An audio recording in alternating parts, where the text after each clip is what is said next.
കാണുന്നു ഞാൻ വിശ്വാസത്താൽ എൻ മുന്നിൽ ചെങ്കടൽ രണ്ടാകുന്നു. കാണുന്നു ഞാൻ വിശ്വാസത്താൽ എൻ മുന്നിൽ ചെങ്കടൽ രണ്ടാകുന്നു.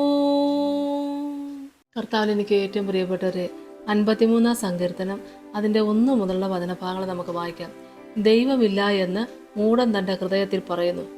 അവർ വഷളന്മാരായി മ്ലേച്ഛമായ നീതികേട് പ്രവർത്തിക്കുന്നു. നന്മ ചെയ്യുന്നവൻ ആരുമില്ല. ദൈവത്തെ അന്വേഷിക്കുന്ന ബുദ്ധിമാൻ ഉണ്ടോ എന്ന് കാണുവാൻ ദൈവ സ്വർഗത്തിൽ നിന്ന് മനുഷ്യപുത്രന്മാരെ നോക്കുന്നു. എല്ലാവരും പിൻവാങ്ങി ഒരുപോലെ കൊള്ളരുതാത്തവരായി തീർന്നു. നന്മ ചെയ്യുന്നവനില്ല, ഒരുത്തൻ പോലുമില്ല. ഇവിടെ വചനഭാഗം നമ്മൾ കേൾക്കുമ്പോൾ ദൈവമക്കളെ, ദാവീദ് രാജാവ് ആത്മാവിലൊരു ധ്യാനമാണത്. ദാവീദിന്റെ ധ്യാനം എന്ന് പറഞ്ഞ് തുടങ്ങുന്ന ഈ 53 സങ്കീർത്തനം 1 വാക്യം മുതലേ പറയുന്നത് ദൈവമില്ല എന്ന് മൂഢൻ തൻ്റെ ഹൃദയത്തിൽ പറയുന്നു. ആമേൻ. ദൈവത്തിൽ പ്രത്യാശ വെച്ച് ദൈവത്തെ മുഖാമുഖം വിശ്വാസത്തിൽ കണ്ടുകൊണ്ട് കർത്താവിൻ്റെ ശബ്ദം കേട്ടുകൊണ്ട് കർത്താവ് നൽകിയ അനുഗ്രഹങ്ങൾ കണ്ടുകൊണ്ട് കർത്താവിന് വേണ്ടി ജീവിക്കുന്ന ഏതൊരു ദൈവ പൈതലിനും ദൈവമക്കളെ, ദൈവത്തെ ഒരു ഭയമുണ്ട്, വിശ്വാസമുണ്ട്, ദൈവകൃപയുണ്ട്. ആമേൻ, സ്തോത്രം. എന്നാൽ ദൈവമില്ല എന്ന് പറയുന്നുണ്ടെങ്കിൽ വചനം കേൾക്കുന്നു, അത് മൂഢൻ തൻ്റെ ഹൃദയത്തിൽ പറയുന്ന പറഞ്ഞ് ദൈവമില്ല എന്ന് മൂഢൻ തൻ്റെ ഹൃദയത്തിൽ പറഞ്ഞു.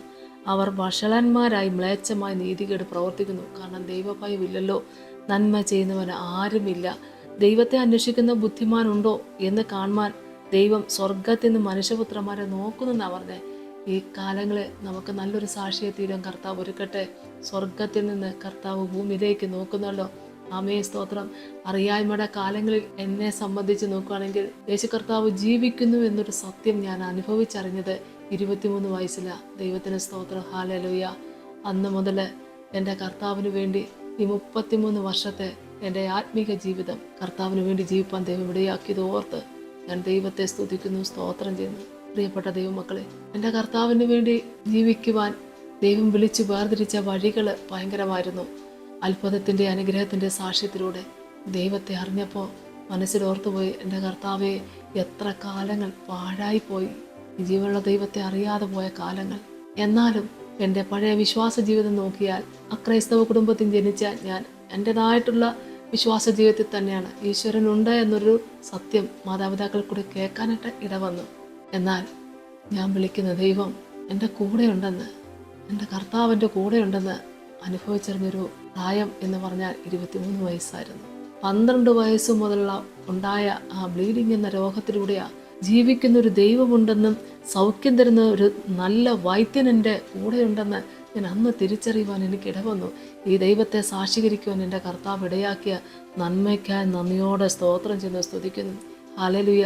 ദൈവമക്കളെ, കർത്താവ് നമ്മളെ ഓരോ ദിവസവും വഴി നടത്തുമ്പോൾ നമ്മുടെ പ്രാർത്ഥന, നമ്മുടെ വിശ്വാസം എല്ലാത്തിനും എപ്പോഴും ദൈവത്തോട് പ്രാർത്ഥിച്ച് കർത്താവിൻ്റെ വചനം നമ്മൾ കേട്ട് പാട്ടുപാടി ദൈവത്തെ മഹത്വപ്പെടുത്തി ഓരോ ദിവസം കടന്നു പോകുമ്പോൾ ദൈവമക്കളെ, നമുക്കൊരു നിമിഷമെങ്കിലും അത് പ്രാർത്ഥനയ്ക്ക് തടസ്സം നേരിട്ടാൽ അത് നമുക്ക് സഹിക്കുന്ന ഒരു കാര്യമല്ലല്ലോ. യാത്രയിലാണെങ്കിൽ പോലും കൃത്യസമയത്ത് നമ്മൾ വണ്ടി നിർത്തിയിട്ടാണല്ലോ ഇവിടുന്ന് പ്രാർത്ഥിക്കും. കാരണം ദൈവം ജീവിക്കുന്നു എന്ന സത്യം നമ്മൾ അറിഞ്ഞില്ലേ. എന്നാൽ സ്തോത്രം, വചനം നമ്മളെ കേൾപ്പിക്കുന്നു, ദൈവമില്ല എന്ന് മൂഢൻ തൻ്റെ ഹൃദയത്തിൽ പറയുന്നു. അവർ വഷളന്മാരായി മ്ലേച്ഛമായ നീതികേട് പ്രവർത്തിക്കുന്നു. നന്മ ചെയ്യുന്നവൻ ആരുമില്ല. ദൈവത്തെ അന്വേഷിക്കുന്ന ബുദ്ധിമാനുണ്ടോ എന്ന് കാണുവാൻ ദൈവ സ്വർഗത്തിൽ നിന്ന് മനുഷ്യപുത്രന്മാരെ നോക്കുന്നെന്നാ. എൻ്റെ ദൈവമേ, സ്തോത്രം.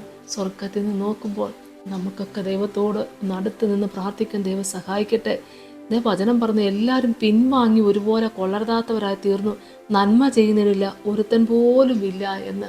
സ്വർഗത്തിലെ ദൈവം അവിടെ നിന്ന് നോക്കിയപ്പോൾ ഇങ്ങനെയാണ് കാണുന്നതെങ്കിൽ നമുക്കെടുത്തു പറയാൻ എന്തുണ്ട്? നമ്മുടെ ഉള്ളത്തെ അറിയുന്ന ഒരു ദൈവം ജീവിക്കുന്നല്ലോ. ദൈവത്തോട് പ്രാർത്ഥിക്കാം. കർത്താവിനെ പ്രസാദിപ്പിക്കുന്ന നല്ല ശുശ്രൂഷക്കാരായി തീരുവാൻ, കർത്താവിൽ ആശ്രയിക്കുന്ന മക്കളായി തീരുവാൻ കർത്താവ് സഹായിക്കട്ടെ. സ്വർഗത്തിൽ നിന്ന് ഭൂമിയിലേക്ക് നോക്കി എന്നെ ഒന്ന് കാണണമേ എന്ന് നമുക്ക് പ്രാർത്ഥിക്കാം. എൻ്റെ കർത്താവിൻ്റെ തിരുസന്നിധി നീതിയോടുകൂടി നിന്ന് ദൈവത്തിൻ്റെ വേല ചെയ്യുവാൻ ദൈവം സഹായിക്കട്ടെ. വിശ്വാസത്തോടുകൂടി നിന്ന് കർത്താവിന് വേണ്ടി ജീവിപ്പാൻ ദൈവം സഹായിക്കട്ടെ. കർത്താവ് നമ്മുടെ കൂടെ ഉള്ളതോർത്ത് ദൈവത്തെ സ്തുതിക്കാം. ദൈവമക്കളെ, ഒരിക്കലും മാറാത്തവനായി നമ്മുടെ കൂട്ടത്തിലുള്ള എൻ്റെ കർത്താവ് ജീവിക്കുന്നു. സ്തോത്രം. സ്തോത്രം കർത്താവേ, കരുണാസമ്പന്ന എൻ്റെ സ്വർഗീയ നല്ല ദൈവമേ, കർത്താവിൻ്റെ തിരുസന്നിധിയിലേക്ക് അടിയങ്ങളെ സമർപ്പിച്ചുകൊണ്ട് പ്രാർത്ഥിക്കുന്ന എൻ്റെ കർത്താവേ, എൻ്റെ ദൈവമേ, അവിടുന്ന് കർത്താവ് ഞങ്ങളെ നോക്കുമ്പോൾ കർത്താവെ നീതിയോടുകൂടി വിശ്വസ്തയോടുകൂടി നിൽപ്പാൻ ഇനിയുള്ള കാലം ഞങ്ങളെ സഹായിക്കണമേ എന്ന് പ്രാർത്ഥിക്കുന്നപ്പാ. എൻ്റെ കർത്താവിൻ്റെ തിരുസന്നിധിയിൽ നിന്ന് ഞങ്ങളെ നോക്കുമ്പോൾ ഞങ്ങൾ പോരാ കർത്താവേ, ഇതുവരെയും സാക്ഷ്യം പറഞ്ഞത്, പാടിയത്, പ്രാർത്ഥിച്ചത്, കർത്താവിന് വേണ്ടി ഇത്ര കാലം ജീവിച്ചത് പോരാ. അല്പമെങ്കിലും ഇനി കാലം ഞങ്ങൾക്കായി ദൈവം ഒരുക്കണമെങ്കിൽ അവിടുത്തെ ഇഷ്ടം പോലെ ആയിത്തീരുവാൻ ഞങ്ങളെ സഹായിക്കണമേ എന്ന് പ്രാർത്ഥിക്കുന്ന കർത്താവേ. ആത്മാവിൽ നിറയ്ക്കണമേ എന്ന് പ്രാർത്ഥിക്കുന്ന കർത്താവേ. അഭിഷേകത്താൽ നിറയ്ക്കണമേ എന്ന് പ്രാർത്ഥിക്കുന്ന കർത്താവേ. സ്വർഗത്തിലെ ദൈവമേ, അടിയങ്ങളെ ഒന്ന് നോക്കണമേ, കൃപയാൽ നിറയ്ക്കണമേ. ആത്മാവിൽ ആരാധിപ്പാൻ തക്കണം ഞങ്ങളെ സഹായിക്കണമേ. മാനസികമായ ഭാരങ്ങളും പ്രയാസങ്ങളും അനുഭവിക്കുന്ന മക്കള്, രോഗാവസ്ഥയിലിരിക്കുന്ന മക്കള്, കർത്താവെ പലതിനെ ചൊല്ലി ഭാരപ്പെട്ട് ഇരിക്കുന്ന മക്കള്, എൻ്റെ കർത്താവെ ഒന്നിച്ചിരുന്ന് ആരാധിക്കുമ്പോൾ അതേ കർത്താവ് ഞങ്ങളെ നോക്കുന്നുവെന്ന് നിൻ്റെ മക്കളൊന്ന് മനസ്സുകൊണ്ട് എൻ്റെ കർത്താവെ ഉറപ്പിച്ച് വിശ്വസിച്ച് എൻ്റെ കർത്താവ് ഞങ്ങളെ ഓരോരുത്തരെ തൊട്ടനുഗ്രഹിക്കണമേ എന്ന് പ്രാർത്ഥിക്കുന്ന ആ നിമിഷത്തിൽ തന്നെ നിൻ്റെ മക്കള് സമാധാനവും സൗഖ്യവും വിടുതലും പ്രാപിച്ചുകൊണ്ട് ജീവനുള്ള ദൈവത്തിൻ്റെ മക്കളായി തീരുവാൻ കർത്താവ് ഒരുക്കണമേ. പിതാവിൻ്റെ പുത്രൻ്റെ പരിശുദ്ധാത്മാവിൻ്റെ നാമത്തിൽ അപേക്ഷിക്കുന്നപ്പാ, കൃപയോടെ കേൾക്കണമേ. ആമേൻ. സ്തോത്രം.